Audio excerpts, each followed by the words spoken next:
Familia querida, el Señor les bendiga y les guarde. Saúl encuentra a Samuel. Primera de Samuel 9, del 1 al 14. Había un varón de Benjamín, hombre valeroso, el cual se llamaba Cis, hijo de Abiel, hijo de Seror, hijo de Becorat, hijo de Afía, hijo de un benjamita. Y tenía él un hijo que se llamaba Saúl, joven y hermoso. Entre los hijos de Israel no había otro más hermoso que él. De hombros arriba sobrepasaba a cualquiera del pueblo. El pueblo de Israel había pedido a Samuel que le designe un rey igual que las naciones. Ellos habían rechazado el gobierno de Dios y querían que, al igual que las naciones, pues ellos también querían un rey. La Biblia introduce a ese hombre que ellos pidieron y llama la atención que los atributos que resalta la Biblia son atributos externos. Habla de que era hermoso y de que era muy alto.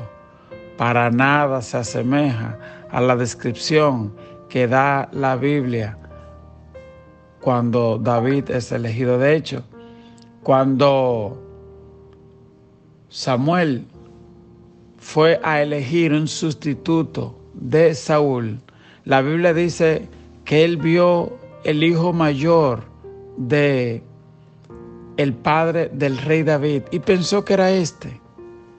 Y en 1 Samuel 16:7 dice: y Jehová respondió a Samuel: no mires a su parecer, ni a lo grande de su estatura, porque yo lo desecho. Porque Jehová no mira lo que mira el hombre, pues el hombre mira lo que está delante de sus ojos, pero Jehová mira el corazón. Qué lección tan tremenda para Samuel, el gran profeta de Dios, el hombre que veía los caminos de Dios. Él también llegó a confundirse, y la Biblia también nos advierte a nosotros cuando nos dice: engañoso es el corazón y perverso, ¿quién lo conocerá? Lo que la Biblia está diciendo es que muchas veces nuestro peor enemigo somos nosotros mismos. Nuestro propio corazón, nuestros propios ojos, nuestros propios deseos. Dice la Biblia: Jehová mira el corazón, el hombre mira lo que tiene delante. Que el Señor nos ayude a oír y a ver a través de los ojos, a través de los oídos de nuestro Señor. Dice la Biblia, en cuanto a David, como lo describe su carácter, en 1 Samuel 16, del 17 al 18, dice: y Samuel respondió a sus criados: buscadme pues ahora alguno que toque bien y traédmelo. Entonces uno de los criados respondió diciendo: he aquí, yo he visto un hijo de Isaí de Belén que sabe tocar y es valiente y vigoroso y hombre de guerra, prudente en sus palabras y hermoso, y Jehová está con él. ¿Oyó usted todos sus atributos? Y Jehová está con él. Aleluya. Y antes de eso dice: y es prudente en sus palabras. Y dice también: sabe tocar y es hombre valiente y vigoroso y hombre de guerra. Cuántos atributos tan hermosos del Espíritu habla la Biblia del rey David antes de ser designado rey de Israel. Al morir el rey David, la Biblia lo define como el dulce cantor de Israel. Era un hombre que hablaba con Dios, el rey David. Pero volviendo al rey Saúl, a quien el pueblo de Israel pidió antes de tiempo y a quien Dios le concede en su voluntad permisiva, no en su voluntad perfecta. Déjame hacerte una pregunta. ¿Alguna vez tú has presionado tanto a Dios que Él ha tenido que, en su voluntad permisiva, decirte: bueno, pues adelante, y después tú mismo te has dado cuenta que te le fuiste adelante a Dios? ¿Alguno de ustedes le ha pasado eso o solo me ha pasado a mí? Uno se da cuenta cuando uno se le adelanta a Dios.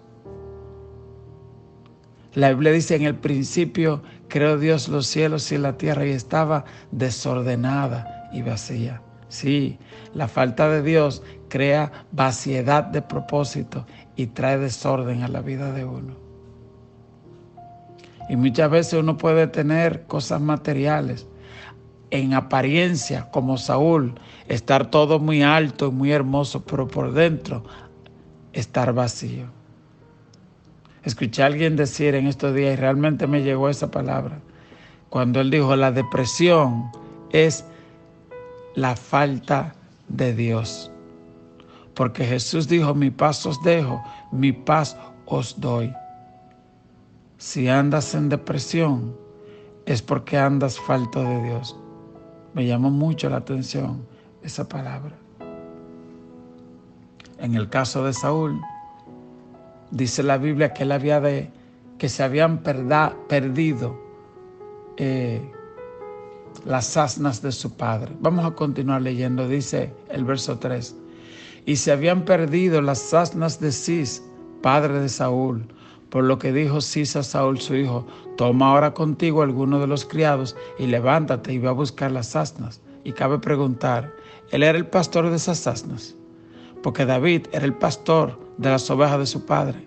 Y dice la Biblia que vino un león y él peleó contra ese león, y que vino un oso y que él peleó y lo mató, y siempre defendió. Por eso le escribió: Jehová es mi pastor y nada me faltará. Y Jesús dijo: yo soy el buen pastor, y el buen pastor su vida da por las ovejas. ¿Cómo pasó que las asnas de su padre de sí se perdieron? No había nadie a cargo de ellas. Lo cierto es que cuando introducen a este hombre, lo introducen buscando unas asnas que alguien había dejado perder. Unas asnas de su padre que alguien había dejado perder. Y dice la Biblia en el verso 4: y él pasó el monte de Efraín y de allí a la tierra de Salisa y no las hallaron. Pasaron luego por la tierra de Salim y después pasaron por la tierra de Benjamín y no las encontraron.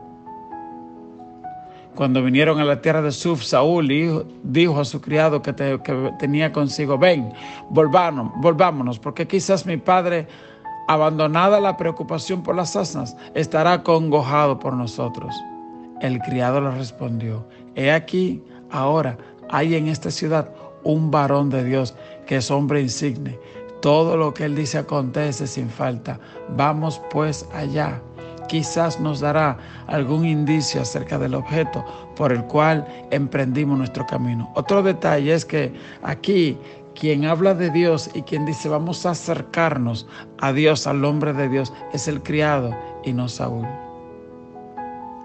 Respondió Saúl a su criado: vamos ahora, pero ¿qué llevaremos al varón? Porque el pan de nuestras alforjas se ha acabado y no tenemos que ofrecerle al varón de Dios. ¿Qué tenemos?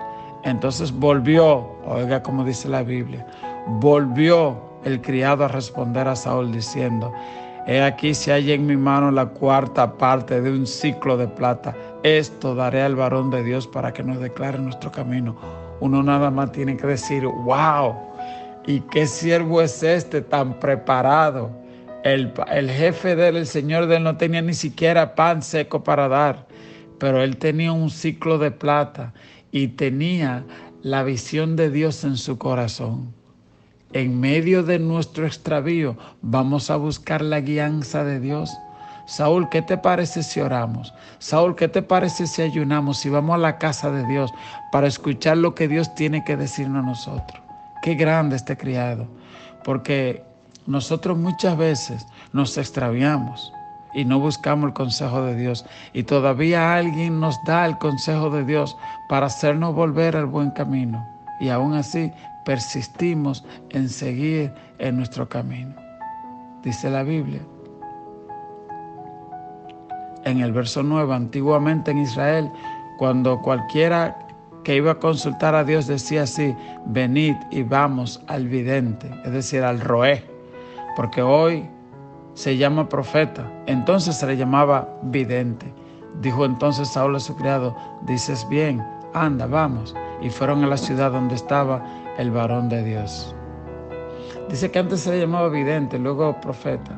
Y el trabajo del vidente, él veía los planes, los propósitos de Dios y declaraba palabra de Dios. Dice, luego se le llamó profeta, porque a medida que fue dada la ley y el conocimiento, este hombre, el ministerio del profeta, que era quien enseñaba la palabra, los designios, los propósitos, los caminos de Dios, se hizo más común. Hombres como Isaías, como Jeremías, que guiaban, no solo le decían al pueblo, les revelaban, ¿verdad?, digamos, un destino personal, sino que advertían a todo el pueblo y instruían y enseñaban a todo el pueblo. Todavía hoy hay hombres y mujeres que son profetas de Dios, que son portadores de su palabra.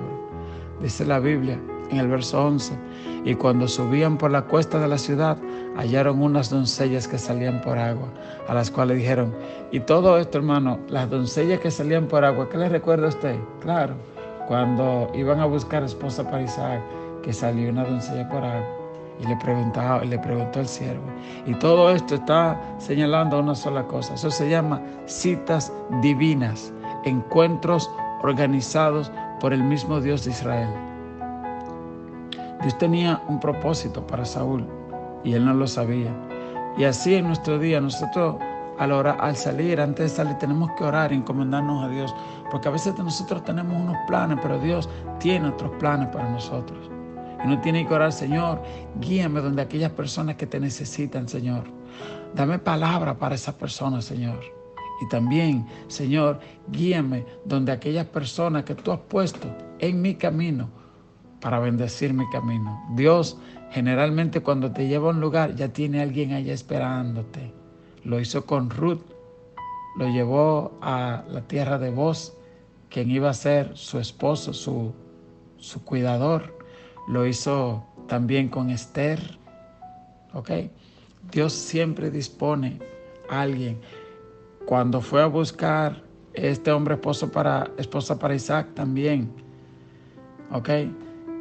Le llaman gatekeepers en inglés, porteros, gente que abren puertas, gente que Dios dispuso para abrirte puertas. En la cárcel estaba el vinero y el copero. Dios dispone gente. Y muchas veces no vemos a esa gente porque andamos como Saúl, sin visión, sin propósito. Andamos lejos de Dios sin leer su palabra. Y no tenemos tampoco, ¿verdad? Entonces el criado dijo, no, espérate, vamos a buscar la palabra de Dios. ¿Ok? Entonces, dice que ella respondiendo le dijo, sí, helo aquí, delante de ti, date prisa, pues porque hoy ha venido a la ciudad en atención a que el pueblo tiene hoy un sacrificio en lugar alto. Cuando entréis en la ciudad, le decía a la doncella, le encontraréis luego, antes que suba al lugar alto a comer, pues el pueblo no comerá hasta que él haya llegado, por cuanto él es el que bendice el sacrificio. Después de esto, comen los convidados. Subid pues ahora, porque ahora le hallaréis. Entonces ellos subieron a la ciudad, y cuando estuvieron en medio de ella, he aquí Samuel que venía hacia ellos para subir al lugar alto. Todo tal como se lo dije a la doncella, le dijo, mira, él sube allí al lugar del sacrificio y el pueblo no come hasta que él haga la oración. Y en tu casa, hacen la oración antes de comer. El Salmo 128:3 dice, así es el hombre que confía en Dios, sus hijos alrededor de su mesa como plantas de olivo. Ya se ha perdido mucho eso. Los hombres ya no tenemos tiempo para estar sentados en nuestra mesa, para presidir. En vez es la mujer que está llamando, pero vamos a darle gracias a Dios, vengan, vamos a orar. Es rol de los hombres. Usted ha sido puesto como cabeza en lo espiritual primeramente, para liderar a tus hijos con el buen ejemplo, con el buen consejo. ¿Ok? Así el pueblo esperaba que Samuel llegaba y hacía la oración, entonces comía. Y por eso le dijo a la doncella, atrápenlo antes que él suba ahí, porque él tiene que ir ahí a orar. Qué bueno que tus hijos puedan decir, mi papá viene, porque siempre Él hace la oración antes de que se parta el pan. Que Dios te bendiga, que Dios te guarde, que el Señor te dé hoy encuentros divinos. Que si estás orando por un compañero, por una compañera, por un trabajo, tú también puedas poner todo eso en la mano de Dios y dejar que Él sea quien dirija tus pasos y tus decisiones. Te invito a hacer conmigo esta oración. Dios, reconozco que muchas veces tomo decisiones incorrectas y juzgo precipitadamente. Perdóname, te alabo con mi corazón porque tú cumples tu voluntad a pesar de todo. Hazme entender que no existen casualidades, sino que es tu mano la que obra en cada momento. Permíteme actuar con diligencia, con humildad y conforme a tu perfecta providencia. Amén. Dios te bendiga.